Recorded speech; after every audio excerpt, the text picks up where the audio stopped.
اب کچھ کہیں بھی مجھے گھبراہٹ ہو رہی ہے۔ وہ دونوں ہاتھوں سے اسٹیئرنگ وہیل تھامے بیٹھا رہا تو اس نے کہا، مجھے انیسا نے بہت اصرار کر کے بلایا تھا کہ ابا کی طبیعت ٹھیک نہیں ہے اور اسے بھی مجھ سے کچھ ضروری کام ہے۔ اس کی جذباتی بلیک میلنگ کے آگے میں ہمیشہ ہار جاتا ہوں۔ مجھے یہی لگا تھا کہ ہر بار کی طرح مجھے بلانے کے لیے ابا نے انیسا کو استعمال کیا ہے، لیکن اس دفعہ انیسا نے مجھے عمر بھر کا پچھتاوا دینے اور اپنی زندگی کے جھوٹ سے روبرو کروانے کے لیے بلایا تھا۔ اسے کوئی سرا نہیں مل رہا تھا لیکن وہ تحمل سے سن رہی تھی۔ انظر اب بھی سامنے دیکھ رہا تھا۔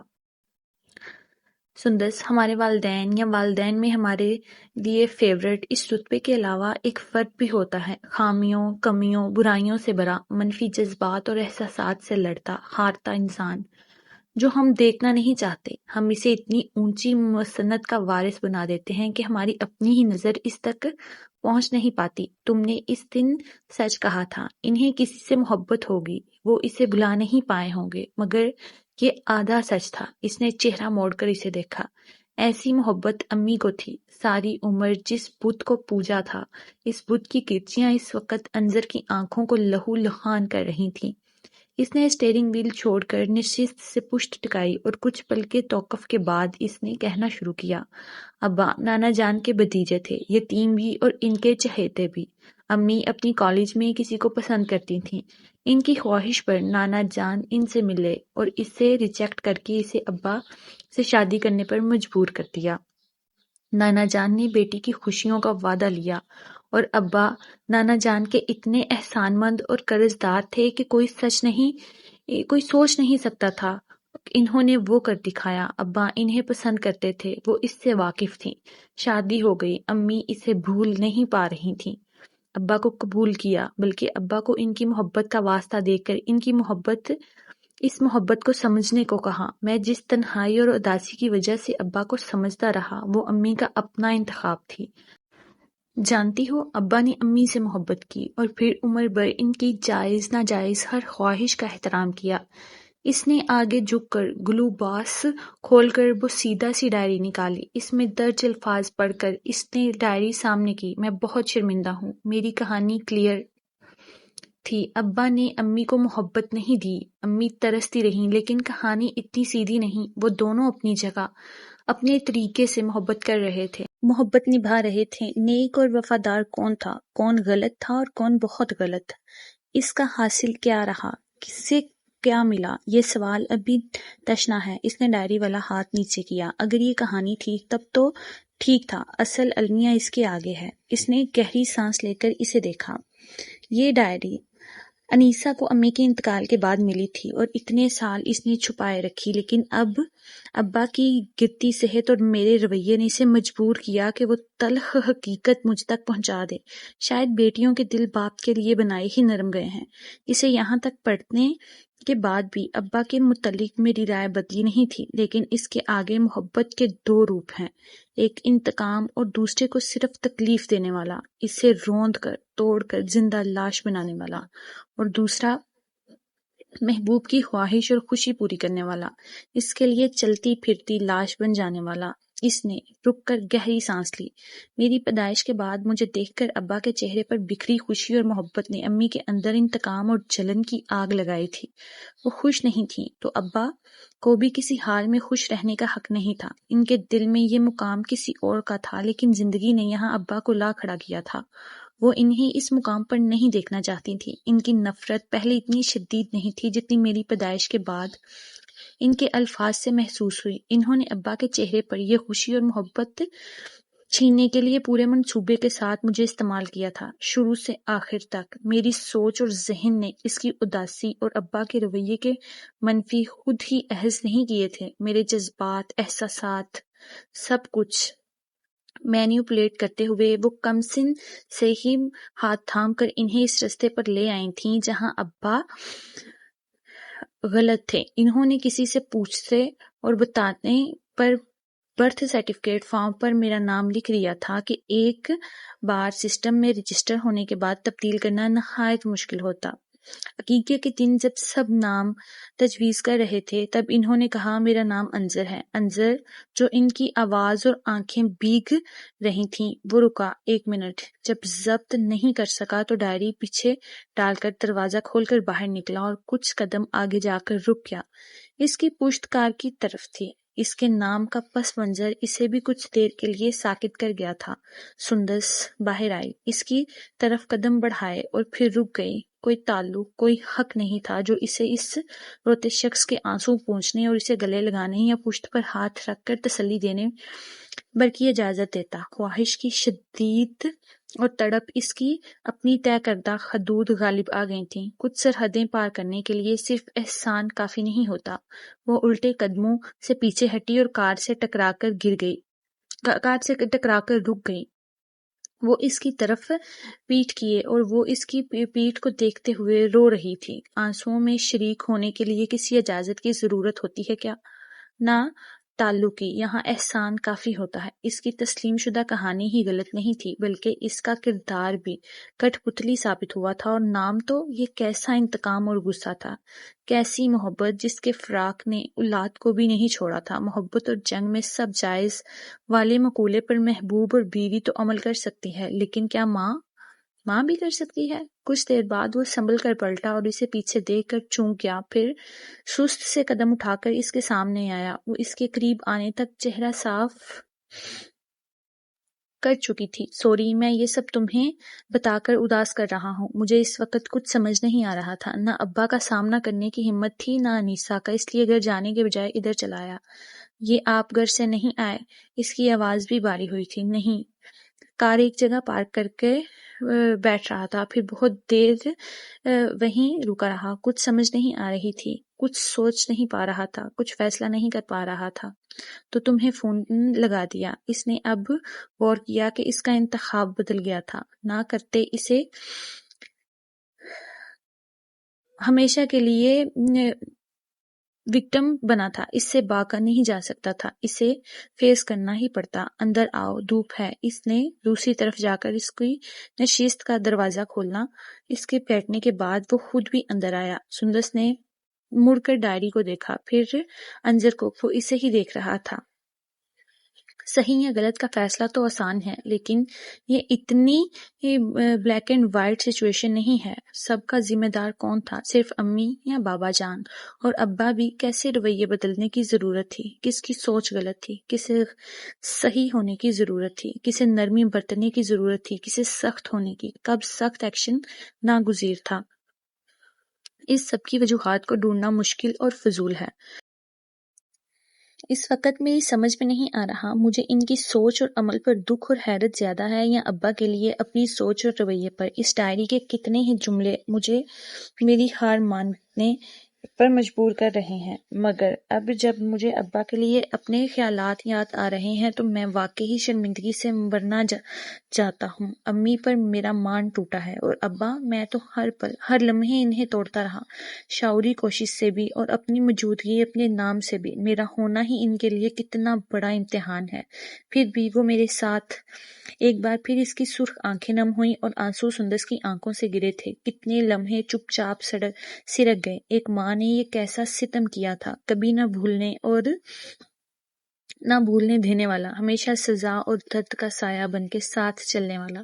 کاش ان کے ساتھ یہ ڈائری بھی مر جاتی، دفن ہو جاتی۔ لیکن پھر انکل اور انظر، اس کی سوچیں بھی بھٹک رہی تھیں۔ سوری انظر، اس نے مڑ کر اسے دیکھا، میں تمہیں یوں نہیں، اس نے تیزی سے کہا اور چہرہ صاف کیا۔ مجھے اچھا لگا کہ آپ نے مجھ سے شیئر کیا، انظر نے نظر ہٹا کر کہا، لیکن اب آپ کیا کریں گے؟ میرا مطلب ہے انکل، اس کے ساتھ آپ اپنی بات مناسب انداز میں کیسے کہیں گے؟ اس کی سمجھ میں نہیں آ رہا تھا اس کی دعا اس طرح قبول ہوگی۔ یہ تو وہم و گمان میں بھی نہیں تھا۔ مجھے تو ان سے بھی بے حساب معافیاں مانگنی ہیں۔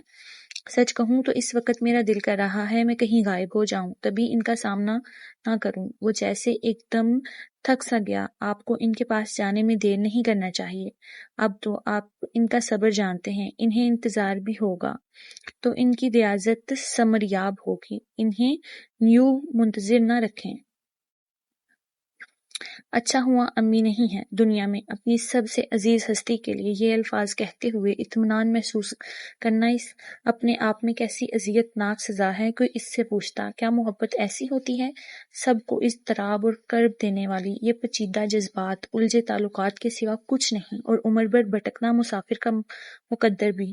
آج سے پہلے اس نے محبت اور اس کے فلسفے پر کبھی غور نہیں کیا تھا، اور پہلی بار سوچا بھی تو وہ کوئی اچھا خیال نہیں تھا۔ تبھی سندس کے فون کی رنگ ہونے لگی۔ اس نے پرس سے فون نکالا، فضیلت کی کال تھی۔ اس نے موبائل سائلنٹ کر کے فون رکھ دیا۔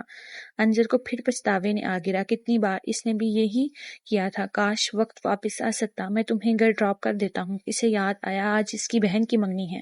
آپ مجھے اسی پوائنٹ تک چھوڑ دیں جہاں میں ویٹ کر رہی تھی۔ مہمانوں کے بیچ اس وقت میں کسی اجنبی کے ساتھ کار سے پہنچی تو یہ مقامی اخبار کی زینت بننے والا اسکینڈل ہوگا۔ میں اجنبی تو نہیں، وہاں سب کے لیے تو ہیں۔ انجر نے چابی گھما کر انجن کو جگایا۔ سوری، میں اتنا ہی وقت دے سکی۔ اگر گھر میں فنکشن نہ ہوتا تو مزید رکتی۔ تم آنے کی پابند نہیں تھی سندس۔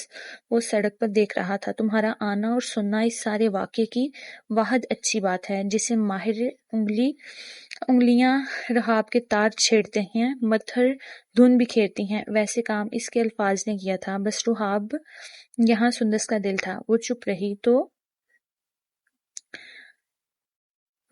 تو انجر نے گردن موڑ کر اسے دیکھا۔ وہ گود میں رکھے پرس کو دیکھ رہی تھی۔ چند منٹ میں مطلوبہ مقام پر پہنچنے تک وہ دونوں خاموش تھے۔ کار پارک کر کے وہ بھی باہر نکلا۔ بس سے جانا ہے؟ نہیں، رکشا سے۔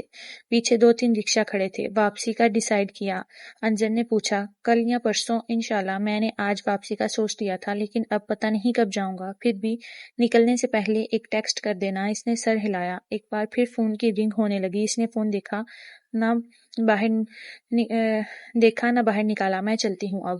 وہ رکشے کی طرف بڑھی، پھر رک کر پلٹی۔ انجر، وہ ذرا ٹھہری، مجھے آپ کا نام پسند ہے، یہ آپ کی شخصیت کو سوٹ کرتا ہے۔ اگر مجھے موقع ملا تو اپنی بہن بھائیوں کے بچوں میں سے کسی کا نام ضرور رکھنا چاہوں گی، تاکہ وہ بھی ایک حساس اور محبت کرنے والا انسان بنے۔ وہ اس سے کئی قدم کے فاصلے پر تھی۔ تھینک یو، کچھ تو توقف کے بعد انجر نے کہا، تو آواز میں ایک تاش تھا۔ پھر وہ رکشا میں بیٹھ کر روانہ ہو گئی۔ انجر رکشا کے اوجل ہونے تک وہیں رکا رہا۔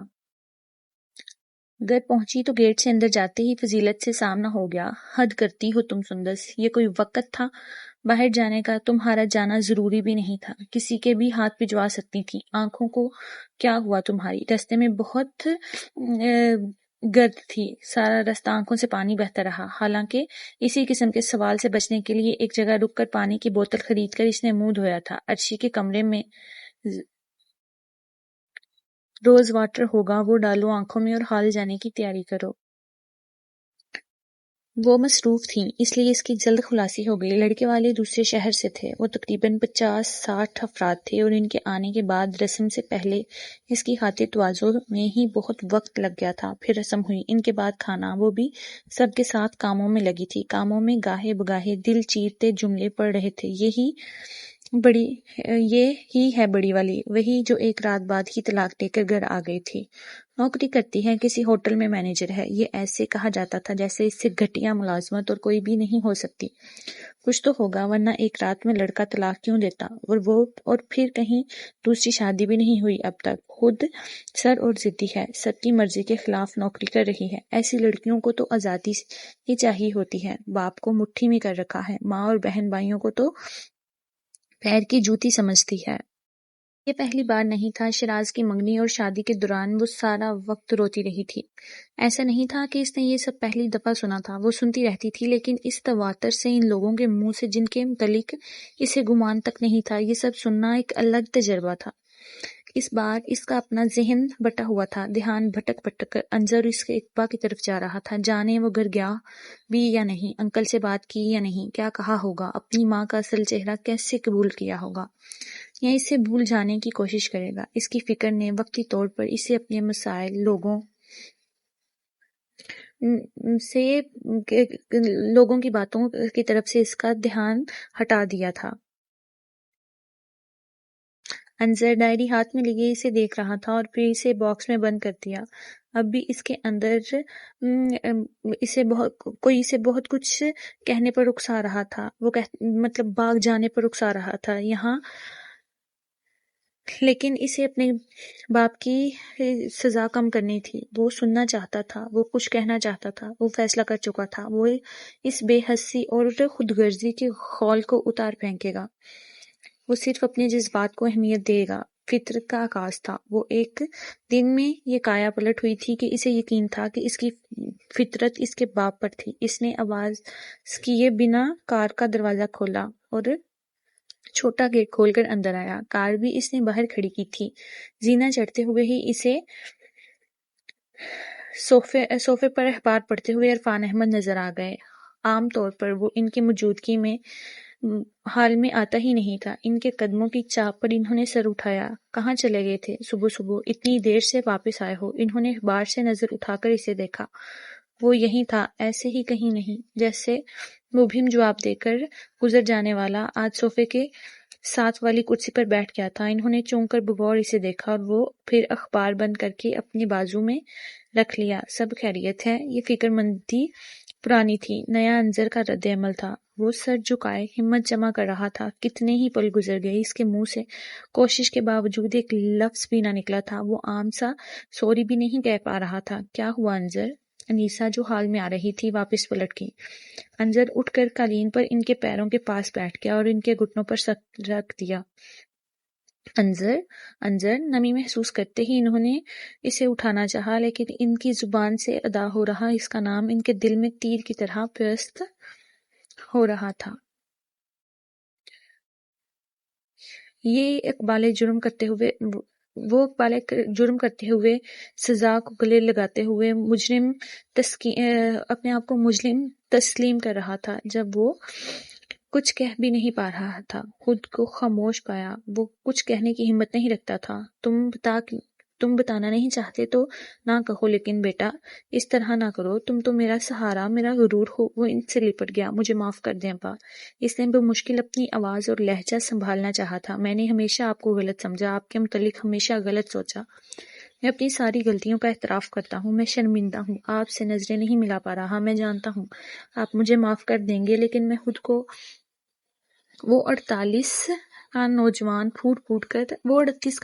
پھوٹ پھوٹ کر رونے لگا۔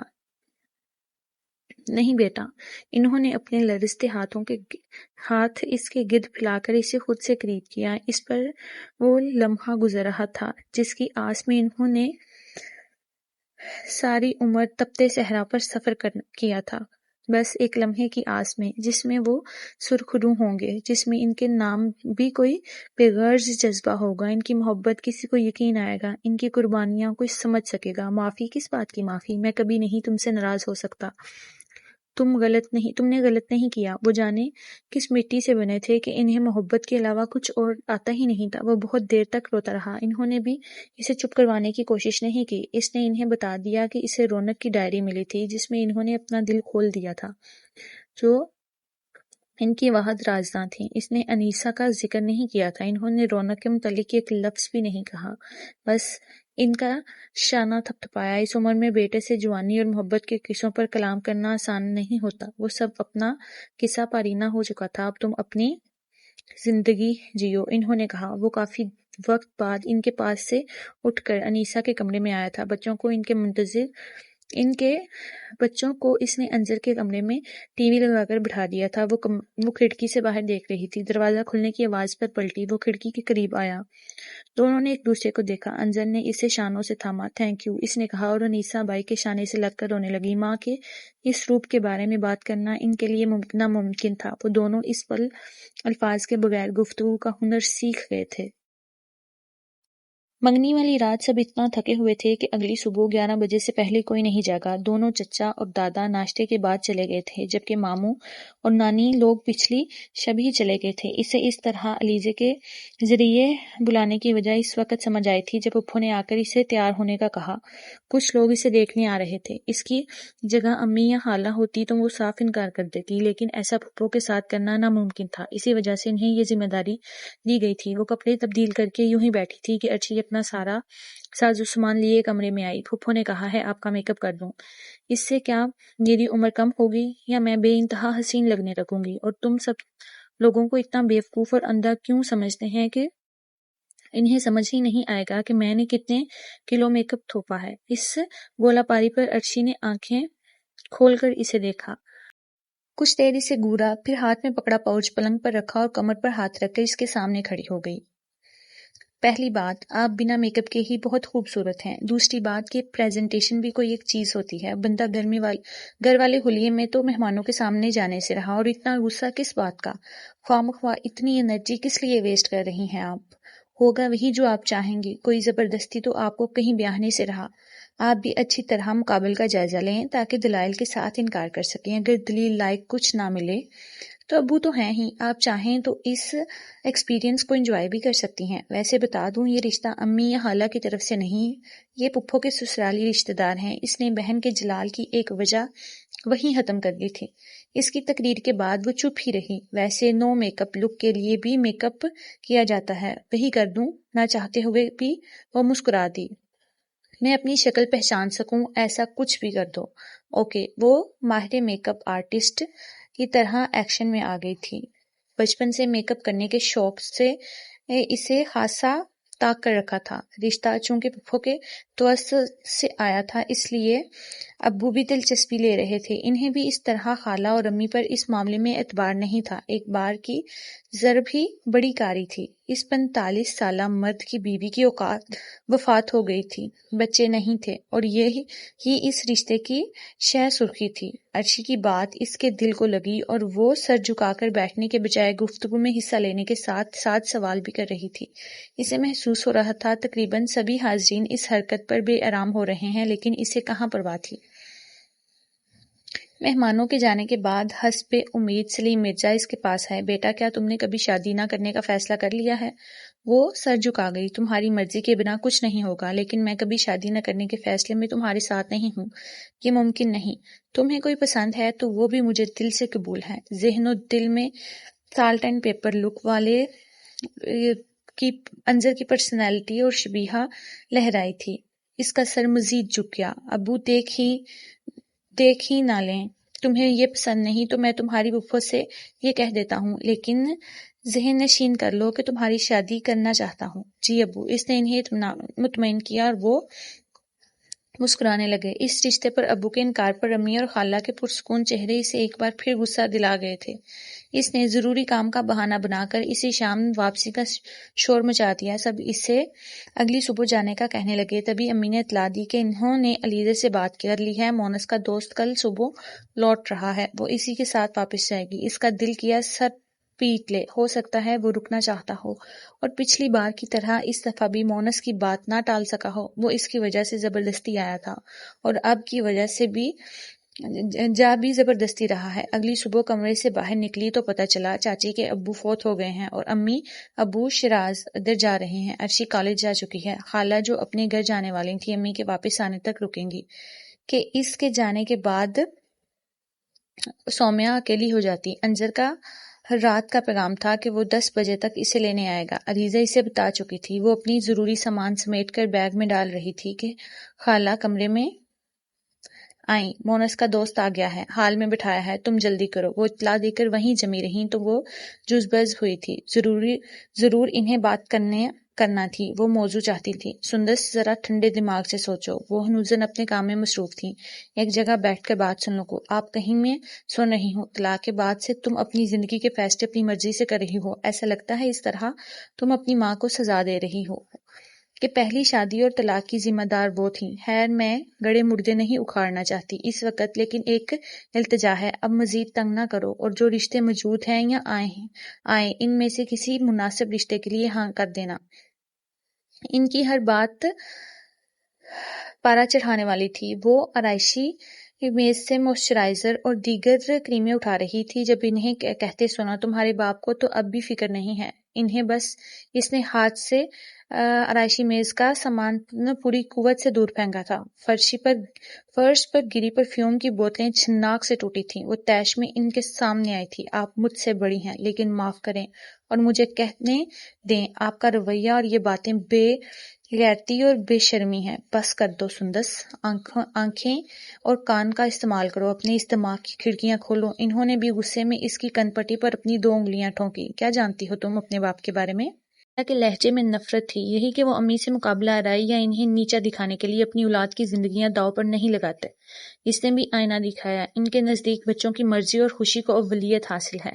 خالہ کچھ دیر لب پیچھے اسے گھورتی رہیں، پھر بالکل سرد آواز میں نے کہا، تو آج سن لو تم باپ کی لاڈلی بیٹی، یہ گھر اور شادی اگر قائم دائم ہے تو تمہاری ماں کی قربانیوں اور سمجھوتوں سے۔ بھائی جان کالج کے سب سے ہینڈسم اسٹوڈنٹ اور نمبر 1 فلرٹ تھے، جن کے کئی مشہور زمانہ عشق اب بھی ان کے ہم عمروں کی یادداشت میں زندہ ہیں۔ مڈل کلاس کے والدین جن کی 4 بیٹیاں ہوں، وہ اسے لڑکیوں کی معمولی عادت مان کر شادی کر دیتے ہیں۔ اس نصیحت کے ساتھ اب وہاں سے تمہارا جنازہ ہی نکلے گا۔ یہ کوئی نئی کہانی نہیں، مگر یہ سلسلہ شادی کے بعد بھی جاری رہا۔ بھائی جان کی رنگین مزاجی کے ساتھ ساتھ خاندان کی باتیں، طنز تمخصر سب آپا نے سنے سہے اور اس کے ساتھ رشتہ نبھایا، تعلقات بنائے رکھا۔ یہ سب آسان نہیں تھا، نہ اتنی قوت برداشت سب میں ہوتی ہے۔ اس مسلسل جدوجہد نے انہیں تلخ کر دیا۔ دنیا کے سامنے سب اچھا ہے کا ناٹک کرنے والے گھر میں ناٹک نہیں کیا، وہ شوہر کے ساتھ ہنسی خوشی والا ڈرامہ نہیں کر سکتی۔ تمہارے ابو کی رنگین مزاجی کا سلسلہ تمہارے اسکول جانے کے بعد بند ہوا تھا۔ اللہ جانے بیٹی کے نصیب نے یا تمہاری خوبصورتی نے انہیں خوفزدہ کیا تھا، یا پھر مکافات عمل کا خیال آیا تھا کہ ان کی سرگرمیاں کم ہوتے ہوتے ختم ہو گئیں۔ تم ان کا حسن اور عادتیں لے کر آئی تھی، شاید اسی لیے ان سب سے زیادہ عزیز ہو، اور مزاج کی تبدیلی کی وجہ سے بھی ہو۔ اپنے جس دوست کے بیٹے سے وہ تمہارا رشتہ کرنا چاہتے تھے، اس کی شہرت بھی ایسی ہی تھی، اس لیے آپا نے دل و جان سے اس کی مخالفت کی اور وہاں شادی نہیں ہونے دی۔ لیکن تقدیر کے آگے ہم بے بس ہیں۔ اتنا دیکھ بھال کر جہاں انہوں نے تمہاری شادی کی تم جانتی ہو، وہاں سے تمہیں طلاق کیوں ہوئی؟ کبھی بتایا نہیں ابو نے تمہارے؟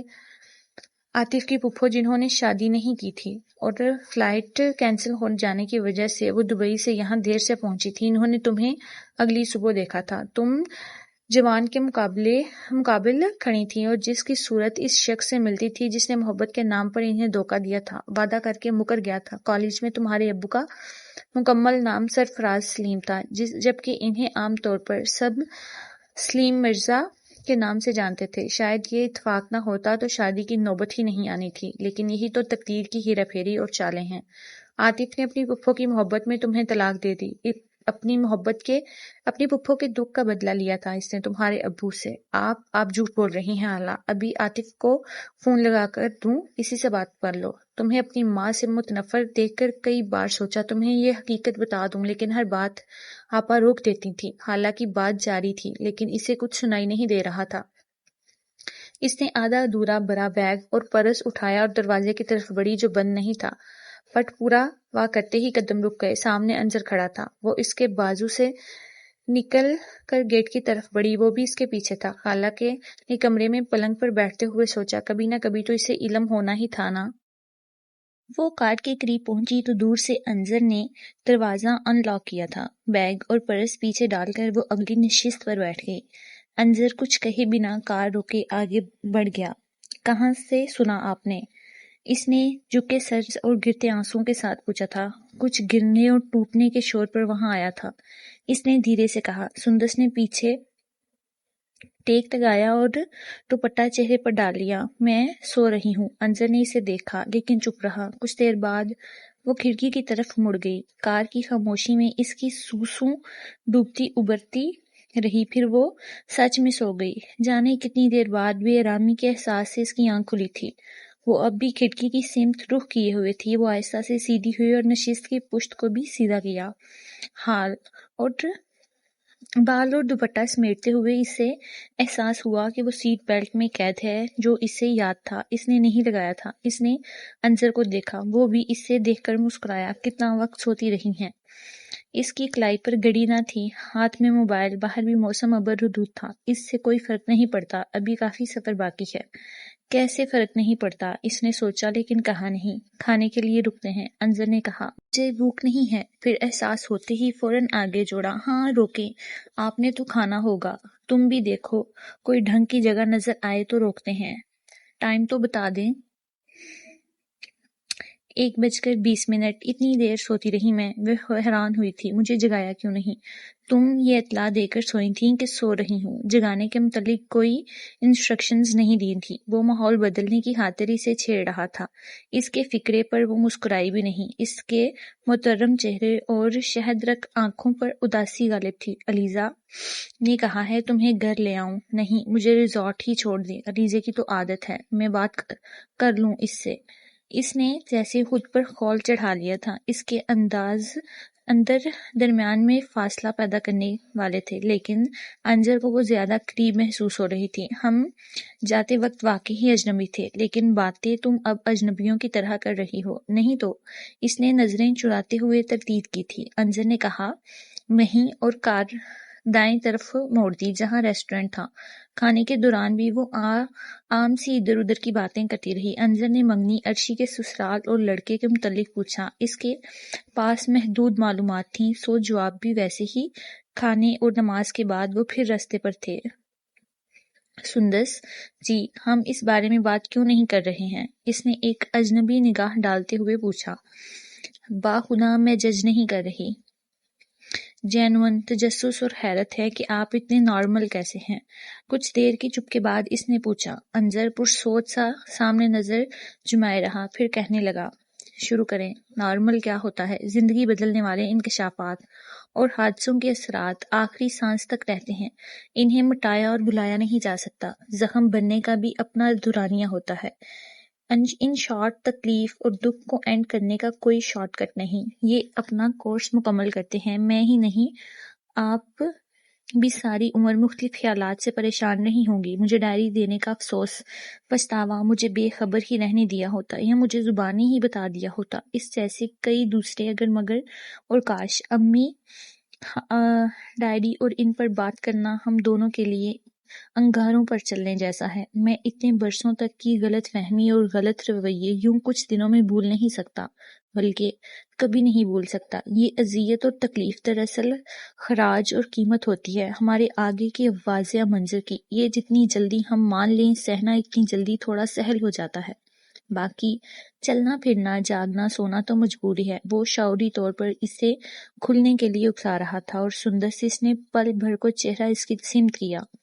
حادثہ کیسا ہی ہو، ختم کچھ نہیں ہوتا، نہ ہی ہم زندگی، نہ اس کے تقاضے۔ وہ کھڑکی سے باہر دیکھنے لگی۔ میں نے اب تک کی عمر ایک درد کو دل سے لگا کر گزاری، اس کی آبیاری کی، اس سے وفادار رہا، امی سے ایک انکہے وعدے کی پاسداری کی، اس کوشش میں اپنا ٹائم گوا دیا، اپنی سمجھ بوجھ سے جو سچ مان لیا، اسی یقین اور اسی احساس کے آئینے میں دنیا کو دیکھا اور اسی بنا پر فیصلے کیے۔ اب وہی غلطی دوبارہ نہیں کروں گا، اسپیشلی اس سفر کے بعد۔ میرے پاس کچھ خواب ہیں آگے کے سفر کے لیے۔ اس نے سڑک سے نظریں ہٹا کر اسے دیکھا جو اس سے رخ موڑے تھی۔ اس نے اپنی وجہ نہیں بدلی تھی۔ کار کی فضا میں خاموشی اس وقت جو معنی لکھ رہی تھی، وہ اسے درہم برہم نہیں کرنا چاہتا تھا، اس لیے جاتے ہوئے بھی مزید کچھ نہیں کہا۔ بالآخر گردن کے احتجاج پر اسے سیدھا ہونا پڑا۔ مجھے پتہ نہیں اتنی نیند کیوں آ رہی ہے، اس نے جمائی روکتے ہوئے کہا اور آنکھیں موند لیں۔ اب کہ اس کے چہرے پر دوپٹہ نہیں ڈالا تھا، نیند کا یہ غلبہ فرائیت کا تھا، اس کے ذہن کا سوچنے اور سچائی کا سامنا کرنے سے گریز، ڈپریشن کی ایک کم کامیاب اور غیر معمولی علامت۔ اس نے جو سنا تھا، اس کا ذہن اور دل اسے قبول کرنے سے انکاری تھا۔ وہ تذبذب سے گزر رہی تھی۔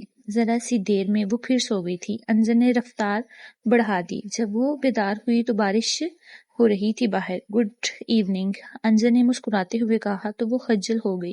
ہم بس پہنچنے والے ہیں۔ اچھا، اس نے باہر دیکھا، وہ شہر سے گزر رہے تھے۔ یہاں پھر بارش ہو رہی ہے اور مجھے کافی کی طلب۔ اس نے کچھ فاصلے پر دائیں طرف کیفے دائیں طرف کیفے کی طرف اشارہ کیا، لیکن یہاں چائے نہیں ملے گی۔ وہ ہنس دیا، پھر نظریں دوڑانے کے بعد اسے تسلی دی۔ قریب چائے کا انتظام بھی ہے، وہیں دوسری دکانیں بھی ہیں، پھر روک دیں۔ اندر چلیں یا یہیں لے آؤں؟ اس نے بریک لگاتے ہوئے پوچھا۔ یہیں لے آئیں۔ اوکے۔ پھر مگر بارش ہو رہی ہے، آپ بھیگ جائیں گے۔ پھر خود ہی پیچھے مڑ کر دیکھا جہاں اس کی جیکٹ پڑی تھی۔ اس نے ہاتھ بڑھا کر اٹھا لی۔ Thank you. انجر نے اس کے ہاتھ سے لے کر پہنا اور باہر نکل گیا۔ اس نے پیر سامنے پھیلاتے ہوئے دونوں ہاتھ اوپر اٹھا کر انگلیاں ایک دوسرے میں پھنسائیں۔ اسے بھی باہر نکلنے کی ضرورت تھی، بارش نہ ہوتی تو اتر جاتی۔ ہاتھ نیچے کرتے ہوئے اس نے سوچا۔ کچھ یاد آنے پر پیچھے سے پرس اٹھا کر اس میں سے فون نکالا۔ ابو، امی، خالہ، علیزہ، سب کی مسڈ کالز تھیں، پیغامات بھی۔ کچھ دیر سارے نوٹیفیکیشنز کو ڈھونڈنے کے بعد اس نے فون سوئچ آف کر دیا۔ ساری مسڈ کالز انجر نے سنی ہوں گی۔ اس نے فون واپس رکھتے ہوئے سوچا۔ بیک ویو مرر اپنی طرف کر کے شکل دیکھی اور اسے خالہ کے الفاظ یاد آ گئے۔ تم ان کا حسن اور عادتیں لے کر آئی تھی۔ ان کے نین نقش باپ جیسے تھے، خاص طور پر اسے حسین بنانے والی گلابی رنگت اور غلافی بری آنکھیں۔ اس نے مرر کا رخ موڑ دیا اور کیچر نکال کر بال ہاتھ سے سنوارنے لگی۔ انہیں سمیٹ کر دوبارہ کیچر لگایا اور اپنا دوپٹہ درست کر کے انجر جدھر گیا تھا اس طرف دیکھنے لگی۔ وہ آتا دکھائی دیا تو بائیں طرف جھک کر دروازہ پورا کھول دیا۔ Thank you. اس نے اس کے ہاتھ سے چائے کا کاغذی کپ لیا تھا۔ پتہ نہیں کیسی ہے، لیکن میری بنائی چائے سے تو بہتر ہی ہوگی۔ اس نے اپنی نشست سنبھال کر دروازہ بند کر دیا۔ وہ نظروں سے اپنا کافی کپ رکھنے کی جگہ ٹٹول رہی تھی۔ سندس نے ہاتھ بڑھا کر اس کا کپ لے لیا۔ انجر نے جیکٹ اتار کر پیچھے رکھی، پھر مگ واپس لے لیا۔ تمہیں بھوک تو نہیں لگی؟ میں نے اسنیکس نہیں لیے۔ نہیں، بس چائے چاہیے تھی۔ اس نے پہلا گھونٹ لیا۔ Not bad. اس نے ایک گھونٹ کے بعد رائے دی۔ اسے دیکھ رہا تھا۔ انجر تسلی سے مسکرایا۔ 40 منٹ بعد وہ ریزورٹ پہنچ گئے تھے۔ بارش تھم چکی تھی۔ آپ رکیں گے نہیں؟ نہیں، تھینک یو سب کے لیے۔ یہ تو مجھے کہنا چاہیے۔ تم نے تو مجھے سب کے لیے تھینک یو بول دیا۔ آپ ڈیزرو کرتے ہیں۔ یہ شکوہ تھا یا ناراضی؟ لیکن انجر نے مسکراتے ہوئے سادگی سے کہا۔ اس نے اضطراری انداز میں پہلو بدلا، کچھ کہنے کی کوشش میں سر اٹھا کر اسے دیکھا، لیکن زبان اور الفاظ کوئی ساتھ دینے کو تیار نہ ہوا۔ سندس اس کی احساس سے لبریز سرگوشی نما پکار پر بادل میں شگاف گر گئی تھی۔ وہ بے اختیار رونے لگی۔ اس افتاد پر وہ خود حیران تھی، خود کو روکنا چاہتی تھی مگر آنسو تھم نہیں رہے تھے۔ اس نے تھوڑی دیر انہیں قابو کرنے کی ناکام کوشش کی، پھر دونوں ہاتھوں سے چہرہ ڈھانپ لیا۔ اس کی گھٹی گھٹی سی گریہ زاری رکنے کا نام نہیں لے رہی تھی۔ سندس پورا اس کی سمت مڑ کر نشست کے پیچھے ہاتھ رکھتے ہوئے انجر نے پھر آواز دی۔ اب تم اس بارش میں بھیگنے سے بیمار پڑ سکتی ہو۔ اس نے آہستہ سے چہرے سے ہاتھ ہٹاتے ہوئے اور جھکے سر کے ساتھ دوپٹے سے چہرہ خشک کیا۔ تم جب بھی اندر کا غبار نکالنے کے لیے ریڈی ہو، میں ایک میسج ایک کال کے فاصلے پر ہوں۔ ویسے میرا خیال ہے علیزے کی بات مان لینی چاہیے۔ میں تمہیں وہیں ڈراپ کر دیتا ہوں۔ اس نے نفی میں سر ہلایا۔ میں ٹھیک ہوں اور اس وقت اکیلے رہنا چاہتی ہوں۔ اسے اس کی مسلسل نگاہ کا احساس تھا اور دیکھتے بنا اس کا مدعا بھی جانتی تھی۔ اوکے، دھیرے سے کہہ کر وہ سیدھا ہوا۔ سامنے سے مظفر چچا آتے دکھائی دیے تو اس نے دروازہ کھولا، پھر اس کی سمت رخ کیا۔ آپ فریش اور ریچارج تو ہو لیں۔ تھینک یو، لیکن مجھے 7 بجے سے پہلے پہنچنا ہے، رکا تو لیٹ ہو جاؤں گا۔ مظفر چچا وہاں پہنچ چکے تھے۔ وہ باہر نکلی اور پچھلا دروازہ کھول کر بیگ اٹھا کر انہیں تھمایا۔ آفس میں رکھ دیں چاچا، میں آ رہی ہوں۔ جی بیٹا۔ انجر کو سلام کرنے کے بعد وہ چلے گئے۔ انجر بھی کار سے نکل کر اس کے پاس کھڑا ہوا۔ دونوں نے ایک دوسرے کو دیکھا، پھر اللہ حافظ سندس نے کہا۔ اس کا گریز اور احتیاط سمجھنے کے باوجود بھی انجر کا چہرہ سب کچھ کہہ رہا تھا اور وہ انجان بننے کی کوشش میں عیاں ہو رہی تھی۔ جلد ملیں گے۔ اور وہ جیسے تب تک کے لیے دید ظہیرہ کر رہا تھا۔ وہ چپ رہی تو انجر نے کہا، انشاءاللہ ہی کہہ دو، یا واقعی ہی دوبارہ ملنا نہیں چاہتی؟ اور ایسا نہیں ہے، انشاءاللہ ملیں گے پھر۔ وہ مسکرائی اور انجر کو لگا پھر رونے لگے گی۔ اللہ حافظ کہہ کر وہ آگے بڑھ گئی۔ آفس کے دروازے پر پہنچ کر اس نے مڑ کر دیکھا۔ انجر نے ہاتھ ہلایا اور وہ بھی ہاتھ ہلا کر اندر چلی گئی۔ انجر اس کی کال کا انتظار کرتا رہا۔ وہ جان بوجھ کر خود اس سے رابطہ نہیں کر رہا تھا۔ وہ جانتا تھا اسے وقت چاہیے، لیکن پھر اس سے صبر نہیں ہوا۔ دوسرے ہفتے وہ اس کے دروازے پر دستک دے رہا تھا۔ سندس نے کتاب بازو میں رکھی اور دوپٹہ لے کر پلنگ سے نیچے اتری۔ اسے لگا تھا مظفر چچا ہوں گے۔ اس کے علاوہ شاذ و نادر ہی کوئی اس کے کمرے تک آتا تھا۔ دروازہ کھولتے ہی اسے جھٹکا لگا۔ یہ اتنا غیر متوقع سامنا تھا کہ وہ انظر کے سلام کا جواب بھی نہیں دے سکی تھی۔ سنبھلتے ہی اس نے ہاتھ سے کھلے بال سمیٹے اور ایک طرف ہو گئی۔ انظر اسے دعوت سمجھتے ہوئے اندر آ گیا۔ میں نے مخل تو نہیں ہوا؟ اس نے اد کھلی کتاب کی طرف انگلی اٹھاتے ہوئے پوچھا۔ ویسے ایک پرپوزل لے کر آیا ہوں۔ اس سے آگے آ کر کرسی کھینچتے ہوئے وہ ساکت ہو گئی۔ تمہارے اس شوق سے جڑا ہے۔ اس نے پھر کتاب کی طرف اشارہ کیا۔ اس نے ذرا دیر کے لیے بے جان ہو گئے ہاتھوں سے اسے کرسی پر رکھ دیا۔ بیٹھیں۔ کمرے پر طائرانہ نظر ڈالتے ہوئے بیٹھ گیا۔ تم بھی بیٹھو۔ اسے یوں کھڑا دیکھ کر آگے جھک کر کرسی کھینچی۔ میں پہلے کافی کے لیے کہتا ہوں۔ وہ دروازے کے قریب دیوار میں لگے انٹرکام کی طرف بڑھی تھی۔ میرے کمرے میں 2 کافی بھیجنا پلیز۔ نہیں، کافی ہی۔ وہ کرسی پر آ کر بیٹھی تو مسکرا کر اسے دیکھا۔ کیسے ہیں آپ؟ تم کیسی ہو؟ اس نے جواب دینے کے بجائے گہری نظروں کے ساتھ سوال کیا۔ ٹھیک ہوں۔ میں کال اور ٹیکسٹ کا انتظار کر رہا تھا۔ میں اب تک ریڈی نہیں ہوں۔ یعنی میں چلا جاؤں؟ میرا یہ مطلب نہیں۔ اس کے گود میں دھرے ہاتھ اضطراری انداز میں متحرک تھے۔ آپ میرے شوق کے متعلق کچھ کہہ رہے تھے۔ اس نے بات بدل دی۔ مجھے سلیٹ کے لیے اردو ایڈیٹر کی ضرورت ہے۔ مجھے بس مطالعے کا شوق ہے۔ یہ جاب تو مجھے ابھی جاب نہیں چاہیے۔ آرام سے سوچو۔ چاہو تو میں جاب ڈسکرپشن وغیرہ ای میل کر دوں۔ وہ اس بہانے آیا تھا مگر اسے اس بات کو تول نہیں دینا تھا۔ ٹھیک ہے۔ تبھی دروازے پر دستک ہوئی۔ سندس نے اٹھ کر دروازہ کھولا اور ملازم سے ٹرے لے کر واپس آئی۔ اسے میز پر رکھنے کے بعد ایک مگ اس کے آگے رکھا اور کرسی پر بیٹھ گئی۔ کیا یہاں کے ملازم بھی بری چائے بناتے ہیں؟ نہیں، وہ ہنس دی۔ مجھے کافی سے بیر تھوڑی ہے۔ اس نے مگ اٹھایا۔ تم نے ابو اور امی سے بات کی؟ کرتی ہوں۔ میں نے روٹین بات کا پوچھا ہے۔ نہیں۔ کیوں کروں؟ کیوں نہیں کرنی؟ اس سے کچھ نہیں بدلے گا۔ جو جیسا ہے ویسا ہی رہے گا۔ بلکہ جنہیں میں شرمندہ نہیں دیکھنا چاہتی وہ شرمندہ ہوں گے۔ پھر ایک لڑائی ہوگی۔ کیا اپنا پتہ شراز اور عرشی کو بھی بھنک پڑ جائے، پردہ نہیں رہے گا تو لحاظ بھی ختم ہو جائے گا۔ ایک بھی اچھا نتیجہ نہیں اس کا۔ تمہاری گھٹن ختم ہوگی، تمہارا غصہ اور تکلیف کم ہوگی، تمہارا یہ ڈپریسڈ موڈ ٹھیک ہوگا، تم اس فیز سے باہر نکل کر آگے بڑھ سکو گی۔ مجھے آگے پیچھے کہیں نہیں جانا۔ اس کے لہجے میں ضد سی تھی۔ جمود موت ہے سندس۔ خود کو اس طرح برف میں دفن نہ کرو۔ انظر، میری زندگی پہلے بھی کوئی ہلچل اور حرارت نہیں تھی، آگے بھی ایسی ہی رہے گی تو میرے لیے آسانی ہی ہے۔ تمہاری زندگی میں حرارت ہوگی، محبت بھی۔ محبت؟ تلخ سے لہجے اور طنزیہ تبسم کے ساتھ اس نے بات قطع کی تھی۔ کون سی محبت؟ آپ کی امی والی جس نے انتقام کا رنگ اوڑھ کر بیٹے کو باپ سے دور کر دیا؟ انکل والی جس کی سوغات اور اذیت تنہائی سے؟ ابو جیسی محبت جس کی گنتی ممکن نہیں؟ یا عاطف کی پھپھو والی جس نے ایک لڑکی کو طلاق کا طوق پہنایا؟ اس کے سخت تاثرات دیکھتے ہوئے انظر کے دل پر پہلی بار خوف نے دستک دی تھی، پانے سے پہلے گنوانے کے خوف نے۔ تم کیوں اسے ان 4 افراد کی کسوٹی پر جانچ رہی ہو؟ دنیا میں صرف یہی شیڈ تو نہیں محبت کے؟ میں نے تو یہی دیکھے ہیں اور مجھے یقین ہے کہ انجام کسی نہ کسی کی بربادی پر ہی ہوتا ہے۔ یہ سچ نہیں۔ تم اپنا تجزیہ کر کے دیکھ لو۔ نہیں ہے اتنا حوصلہ۔ اس کی آواز روند گئی تھی۔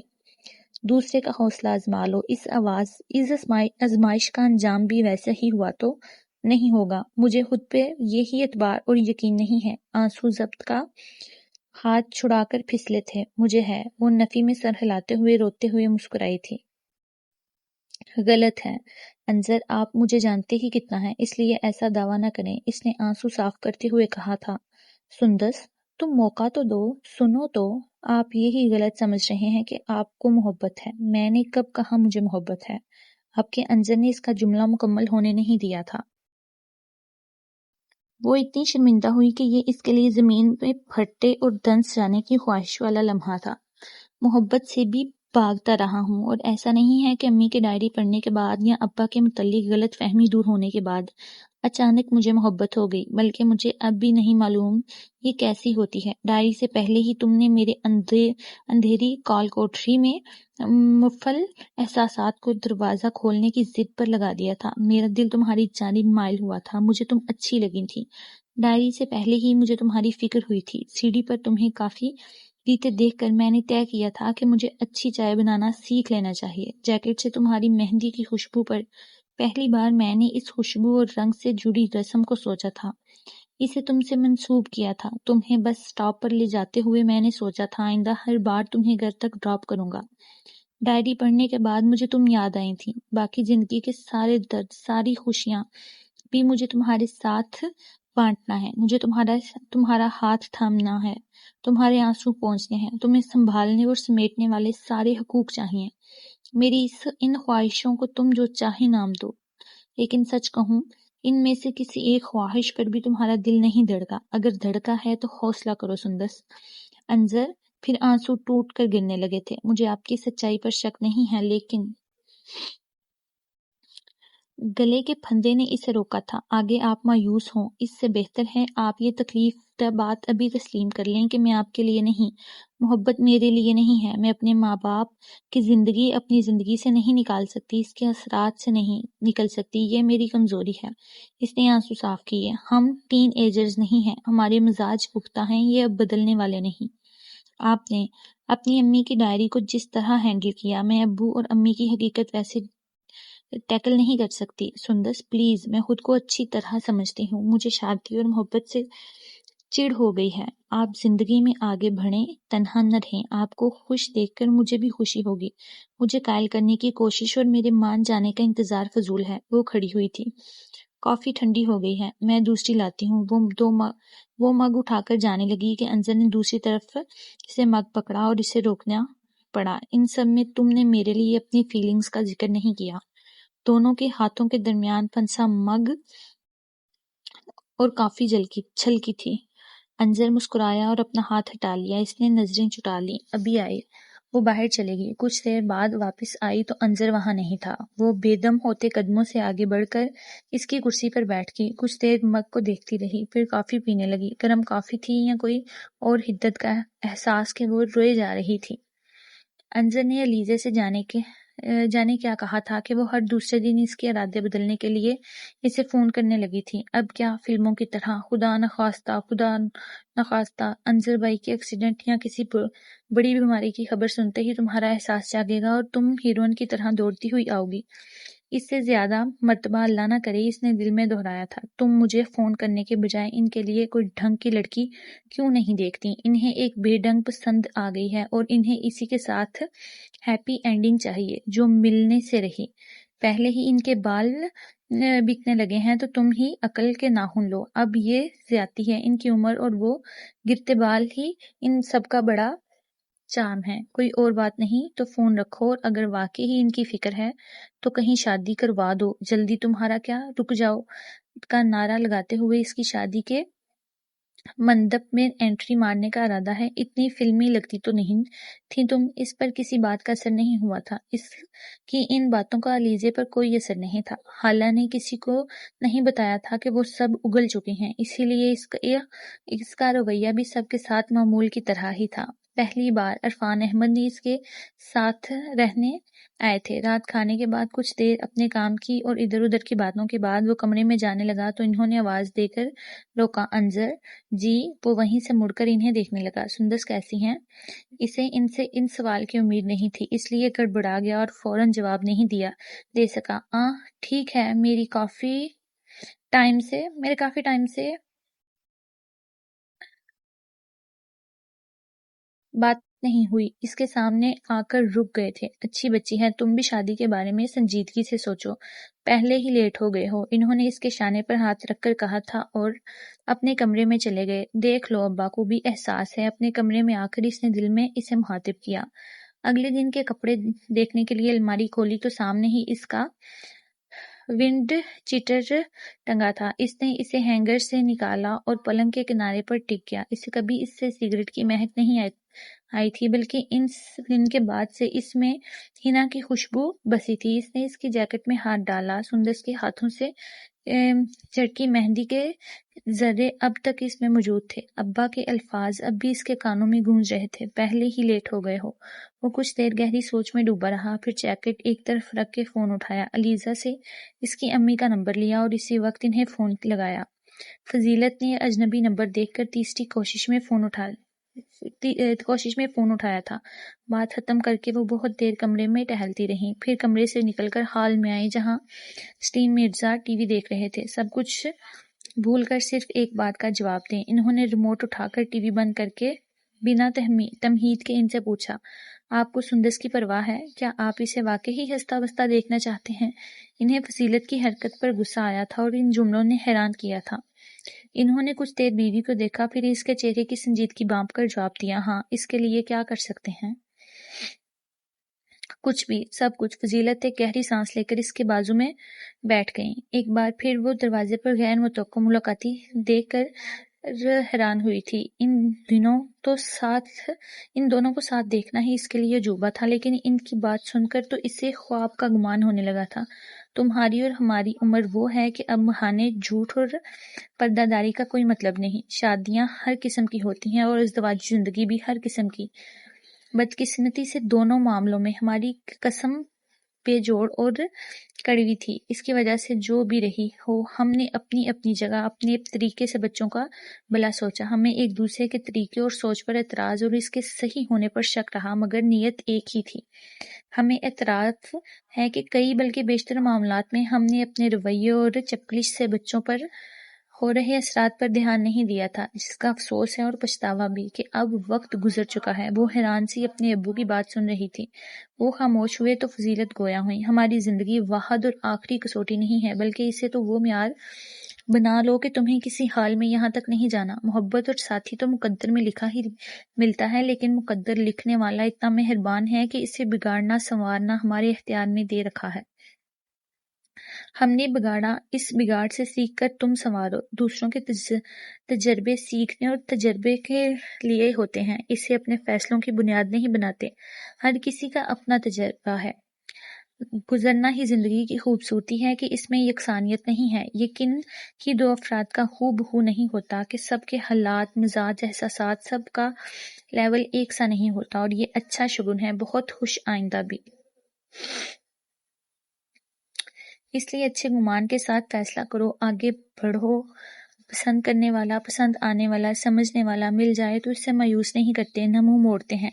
یہ نعمت سب کے حصے میں نہیں آتی اور زندگی تنہا نہیں لگتی۔ ہماری زندگی تو ہی دیکھو کہ شادی، فیملی اور زندگی کے لیے ایسا ساتھی کیوں ضروری ہے، کیوں انمول ہے۔ اسے پہلی بار ماں کی آواز میں درد محسوس ہو رہا تھا۔ وہ رک گئی۔ میاں بیوی کسی ایک بات پر بھی کامن گراؤنڈ ڈھونڈ لیں تو الجھنیں، مشکلیں کم ہو جاتی ہیں، اور اگر یہ اولاد کی بلائی ہو تو انا اور اختلاف بھی کمزور پڑ جاتے ہیں۔ یہ بڑی دیر سے سمجھ آیا تھا۔ اگر ایک بات کہ ہمیں اپنے بچوں کی خوش حال دیکھنا ہے، ہم سمجھ جاتے، قبول کر لیتے تو زندگی ایسی نہیں ہوتی جیسی اب گزر رہی ہے۔ ابو کی بات ثبوت تھی کہ بڑی دیر سے ہی صحیح، مگر وقت رہتے ان دونوں کو کامن گراؤنڈ مل گیا تھا، اور ہماری زندگی جیسی بھی گزر رہی ہو، اب ہمارا مقصد تمہیں خوش اور آباد دیکھنا ہے۔ ہماری ایک ہی طرح سے ناکام زندگی کی کامیابی تینوں کو خود سے بہتر زندگی گزار دینا ہے۔ ابو کی آنکھوں میں ندامت اور ملال کا رنگ اسے بہت دکھ دے رہا تھا۔ اس رات وہ اس کے پاس ہی ٹھہرے تھے۔ اسلم مرزا اس کے پلنگ پر سوئے تھے، اور وہ پہلی بار اپنی ماں کے ساتھ نیچے فرش پر بستر بچھا کر رات کے کسی پہر گہری نیند میں فضیلت کو دیکھتے ہوئے اس نے پہلی اپنا ان کے اوپر رکھا تھا۔ ماں کی آغوش سے محرومی کی ذمہ دار وہ خود تھی۔ اگلی صبح جب وہ سامان ٹیکسی میں رکھ رہے تھے تو فضیلت نے اسے بتایا کہ انظر نے انہیں فون کیا تھا۔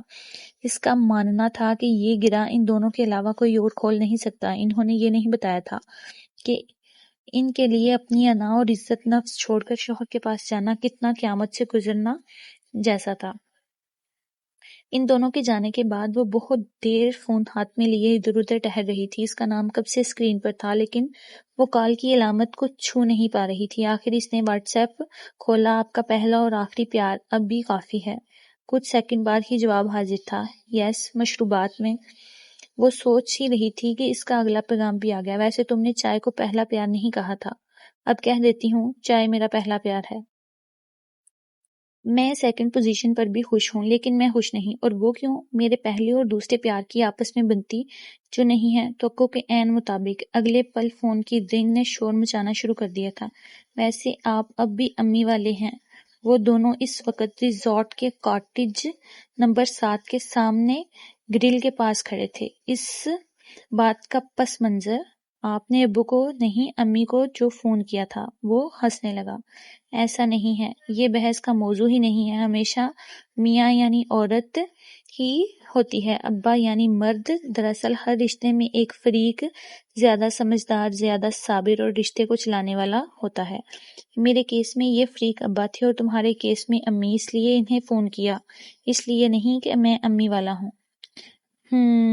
اس نے جیکٹ کی جیب میں ہاتھ ڈالا۔ اب بھی اس میں سگریٹ کی اسمیل ہے، خدا کا خوف کرو۔ ہاتھ بھی نہیں لگایا سگریٹ کو، ویسے مجھے تو کبھی محسوس نہیں ہوئی۔ اس نے جیب سے ہاتھ نکال کر مٹھی کھولی، اس میں خشک مہندی کے ذرات تھے۔ اس نے حیرت سے انظر کو دیکھا۔ ہاں، مجھے اس سے یہ خوشبو ضرور آتی ہے۔ ہاں، مجھے کیوں نہیں محسوس ہوئی؟ کپڑے بھی آسیب زدہ ہوتے ہیں کیا؟ وہ خوف زدہ سی جیکٹ اتارنے لگی کہ اس نے اسے شانوں سے تھاما۔ سگریٹ اور مہندی بہانے تھے، دراصل اس میں ہماری خوشبو بسی ہے۔ تمہیں میری محسوس ہوئی، مجھے تمہاری۔ سندس نے منہ بنایا۔ کیا غلط کہا؟ غلط کا نہیں پتا، لیکن یہ اس طرح کے ڈائلاگز کیا کہیں گے اسے؟ وہ سوچنے لگی۔ ہاں، ٹین ایجرز والے ہیں، یا پھر تبھی علیزہ ان دونوں کو ڈھونڈتی ہوئی ادھر آئی تھی۔ ادھر ہیں یہ مڈل ایج لیلا مجنوں۔